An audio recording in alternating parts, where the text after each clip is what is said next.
आज हामी final एकाउन्टको question गर्दैछौँ 2067 सप्लिमेन्ट्री क्वेसन नम्बर 13 को है। जहिले पनि क्वेसन स्टार्ट गर्दाखेरि एडिसनलबाट एडिसनलमा closing stock valued at rupees 2,10,000 भनेको छ। यो माथि कहीँ पनि टिक लाउनु पर्दैन। दोस्रोमा छ वेजेस आउटस्ट्यान्डिङ 2000 वेजेसमा गएर टिक लाउनुहोस् है। त्यसपछि डिप्रिसिएट मेसिनरी बाइ 10% मेसिनरीमा टिक लाउने। त्यसपछि provision for tax is made 40% net profit. यो provision for tax is made 40% net प्रॉफिटको हामीले 40% प्रोभिजन फर ट्याक्स तिर्नु भनेको छ। यहाँ कतै पनि टिक लाउनु पर्दैन किनकि प्रोभिजन फर ट्याक्स दिएको छैन। अर्को प्रपोज डिभिडेन्ड 10% भनेको छ। यो पनि कहीँ टिक लाउनु पर्दैन हो। अब स्टार्ट गर्दाखेरि जहिले पनि सुरुबाट स्टार्ट गर्ने। पर्चेज भनेको छ, त्यसपछि ओपनिङ स्टक छ। पहिला ओपनिङ स्टक लेखिन्छ, त्यसपछि बल्ल पर्चेज लेख्ने। सुरु गरौँ। सुरुमा पर्चेज दिएको छ तर माथि जहिले पनि ओपनिङ स्टक भनेर हामी लेख्नु पर्ने हुन्छ। त्यसको पर्चेजको तल ओपनिङ स्टक छ, त्यही भएर यो ओपनिङ स्टक पहिला लेखेको। ओपनिङ स्टकको अमाउन्ट दिएको छ 1 लाख। त्यसपछि पर्चेज र पर्चेज लेख्दाखेरि जहिले पनि याद गर्ने पर्चेज रिटर्न हुन सक्छ र पर्चेज रिटर्न कहाँ हुन्छ? क्रेडिट साइडमा हुन्छ।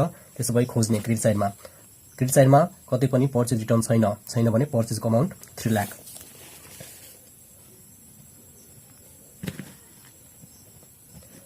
पर्चेज पछि छ डेप्टर्स हाम्रो करेन्ट एसेट्समा राख्ने डेप्टर्सको अमाउन्ट 20,000।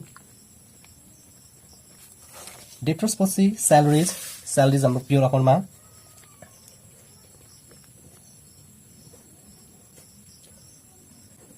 स्यालेरिजको अमाउन्ट 50,000। स्यालेरिज पछि छ रेन्ट पनि प्योर अकाउन्टमै। रेन्टको अमाउन्ट 30,000। रेन्ट पछि छ वेजेस हाम्रो ट्रेडिङमा 2 वेजेस र वेजेसमा टिक लागिरहेछ भने एडिसनल छ। वेजेसको अमाउन्ट 40,000 दिएको छ।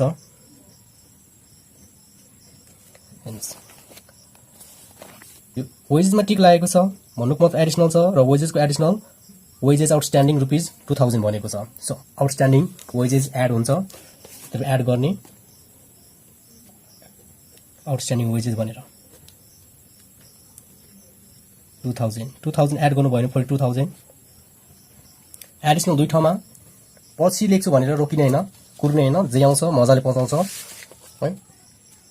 आउटस्ट्यान्डिङ वेजेस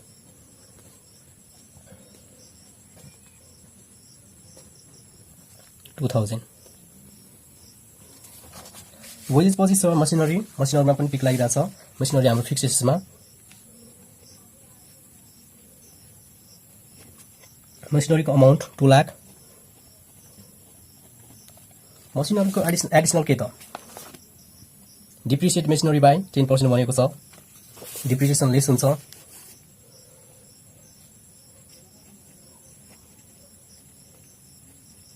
$10% भनेको 20,000 हो। 20,000 घटाउनु भयो भने 1,80,000। एडिसनल दुई ठाउँमा पिएल अकाउन्टमा राख्ने 2 डिप्रिसिएसन अन मेसिनरी भनेर।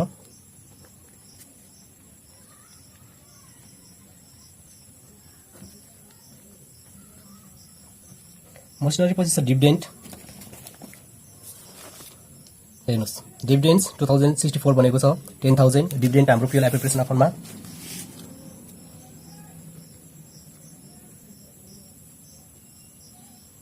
To dividend amount 10,000। डिभिडेन्ड पछि छ 10% इन्भेस्टमेन्ट। 10% इन्भेस्टमेन्ट भनेर 50,000 दिएको छ। जहिले पनि याद गर्नुहोस् यो पर्सेन्टेज दिनु भनेको यहाँ हिडन हुन्छ। यो डिबेन्चरमा यहाँ पर्सेन्टेज दिनु भनेको यहाँ हामीले ब्याज तिर्नुपर्ने हुन्छ, यहाँ चाहिँ ब्याज हामीले पाउनुपर्ने हुन्छ। भनेपछि यसमा पनि हिडन हुनसक्छ, यसमा पनि हिडन हुनसक्छ। त्यो याद गर्नु है। सबसे बिगार्ने भनेको यही हो पर्सेन्टेजले। अब हेर्छौँ हामी 10% इन्भेस्टमेन्ट भनेर 50,000। 10% एक वर्षमा हामीले 50,000 को 10% ब्याज पाउनुपर्ने हुन्छ हो। त्यसो भए यहाँ लेख्छौँ पहिला 10% इन्भेस्टमेन्ट 50,000।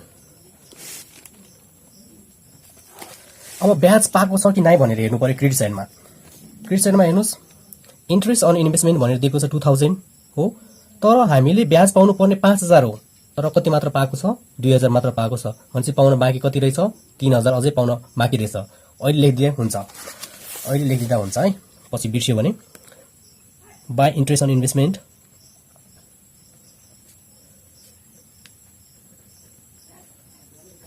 $2000 मात्र पाएको रहेछ आम्दानी। त्यसपछि यहाँ लेख्नु पर्यो एड एक्रुड इन्ट्रेस्ट भनेर।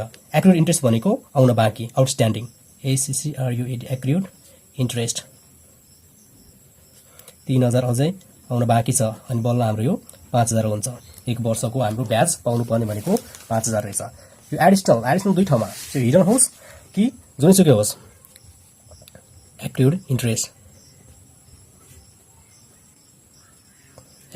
भनेर पाउन बाँकी भनेको 3000। हाम्रो आम्दानी भन्ने सम्पत्ति हो, त्यो हामीले कमाइसकेको हो। 2000 मात्र पाएको थियो र 3000 अझै पाउन बाँकी छ। पाउन बाँकी भनेको हाम्रो सम्पत्ति हो, त्यही भएर करेन्ट एसेट्समा जान्छ यो। त्यसपछि कल्स इन एरियर्स छ 10000। कल्स इन एरियर्स शेयर क्यापिटलबाट घट्छ, यो 1,50,000 बाट 10,000 चाहिँ घट्छ। त्यो शेयर क्यापिटल लेख्नु पर्यो पहिला।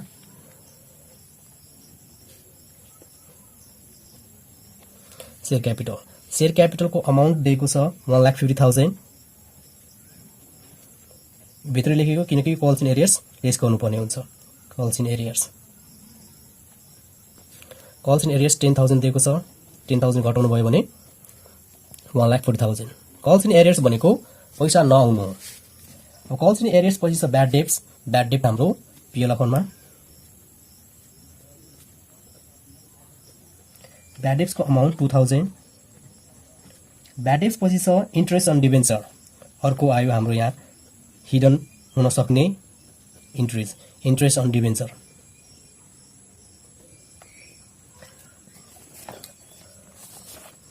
इन्ट्रेस्ट अन डिबेन्चर भनेर 5000 दिएको छ भनेपछि हामीले 5000 ब्याज तिरेको रहेछ। अब यहाँ हेर्नुहोस् 10%, डिबेन्चर 1 लाख छ, 1 लाखको 10% भनेको 10,000, हामीले 10,000 ब्याज तिर्नु पर्ने रहेछ।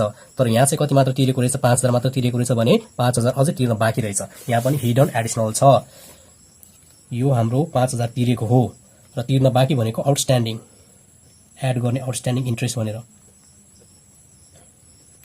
आउटस्ट्यान्डिङ इन्ट्रेस्ट 5000 हुन्छ, बल्ल यो 10,000 हुने भयो। तिर्न बाँकी छ, तिरेको छैन भने करेन्ट लायबिलिटिज आउटस्ट्यान्डिङ इन्ट्रेस्ट भनेर यो हिडन एडिसनल दुई ठाउँमा 5000। अब हेर्नुहोस् त्यसपछि छ इन्सुरेन्स पिएलमा, त्यसपछि छ इन्सुरेन्स पिएलमा, क्यारेज ट्रेडिङमा, क्यास हाम्रो करेन्ट एसेट्समा। टु इन्सुरेन्सको अमाउन्ट 10,000। इन्सुरेन्स पछि चाहिँ क्यारेज हाम्रो ट्रेडिङमा,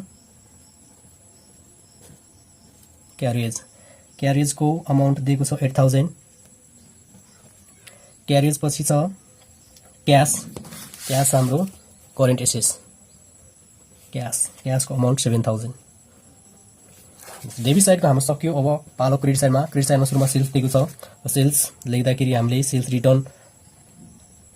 रिटर्न पनि हुन सक्छ, तर सेल्स रिटर्न दिएको छैन। सेल्स रिटर्न डेबिट साइडमा भेट्छ र डेबिट साइड हामीले पढिसक्यो, कति पनि थिएन। सेल्स पछि छ 10% डिबेन्चर। 10% डिबेन्चर हाम्रो लोनमा 10% डिबेन्चर 1 लाख। त्यस्तै छ रिजर्भ हाम्रो रिजर्भमा इन्ट्रेस्ट अन इन्भेस्टमेन्ट हामीले यही लेखिसक्यो, यसको काम गरिसकेको छ हामीले। त्यसपछि छ शेयर क्यापिटल पनि लेखिसक्यो हो, बक्साभित्रको हामीले सबै गरिसक्यौँ। अब बाँकी भनेको एडिसनल हो, एडिसनल हामी पढ्ने हो। सुरुमा क्लोजिङ स्टक दिएको छ, क्लोजिङ स्टक लेखेको छैन, लेख्नु पर्यो। बाई क्लोजिङ स्टक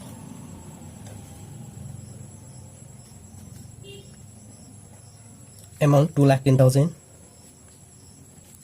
अर्को हाम्रो करेन्ट एसेट्समा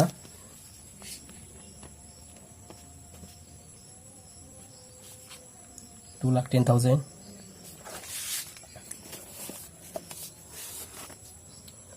वेजेस आउटस्ट्यान्डिङ 2,000 हामी लेखिसक्यो। वेजेसमा चेक गर्ने हैन, छुट्न सक्छ, मिस्टेक हुन सक्छ। वेजेस अर्को हामीले चाहिँ यहाँ लेखेको छौँ। 3 नम्बरमा छ डिप्रिसिएट मेसिनरीबाट हामीले घटाएको छ। त्यसपछि अर्को पिएल अकाउन्टमा लेखेको छ यहाँ यो 4 नम्बरमा आइभीमा provision for tax is made 40% net profit. जबसम्म हामीले नेट प्रॉफिट निकाल्दैनौँ तबसम्म यहाँको अमाउन्ट हामीले लेख्न सक्दैनौँ। त्यसो भए यो कहाँ इन्ट्री हुन्छ त्यो लेखिराखौँ हामी। एउटा हाम्रो पिएल अकाउन्टमा हुन्छ, पिएल अकाउन्टको डेबिट साइडमा provision for tax to provision for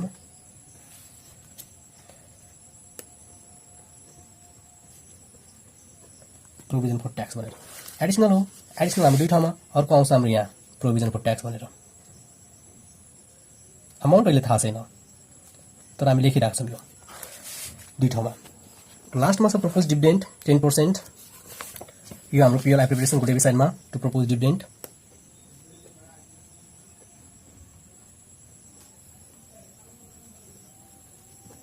$10 भनेको छ सेयर क्यापिटलको 10%, र यहाँ कल्स एन्ड एरर्स छ भने हाम्रो 10% यसको हुन्छ 1,40,000 को।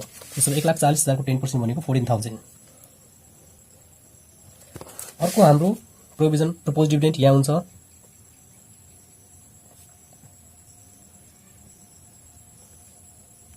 14,000। हामीले एडिसनल पनि सबै गरिसक्यौँ, कुनै पनि बाँकी छैन। अब एडलेस गर्ने। एडलेस गर्दाखेरि यहाँ हेर्नुहोस् कुन साइड धेरै छ, 5, 2, 7,10,000 हो। यो साइड धेरै छ 7,10,000। त्यसो 7,10,000 यहाँ राख्नु पर्यो। यहाँ पनि 7,10,000 नै। यो साइड नपुगेको, यो साइड नपुगेको भनेको 2,60,000 हो, 2,60,000। यो नपुगेकोलाई भनिन्छ ग्रस प्रॉफिट सी/डी। यो हाम्रो यहाँ आउँछ बाई ग्रस प्रॉफिट भनेर, ग्रस प्रॉफिट बी/डी 2,60,000। अब यता यसो यो साइड धेरै हुन्छ 2,65,000, 2,65,000। यहाँ पनि कति हुनु पर्यो 2,65,000। अब हेर्नुहोस् यहाँ अमाउन्ट छैन लेखेको हो। यहाँ अमाउन्ट छैन भने पहिला हामी चाहिँ नेट प्रॉफिट निकाल्छौँ। मानौँ यो क्वेसनमा यो दिएको छैन, यो दिएको छैन भने हाम्रो नेट प्रॉफिट, यहाँ नेट प्रॉफिट म यही गरिदिन्छु। यहाँ नेट प्रॉफिट भनेको 1,43,000 आउँछ नेट प्रॉफिट नपुगेको।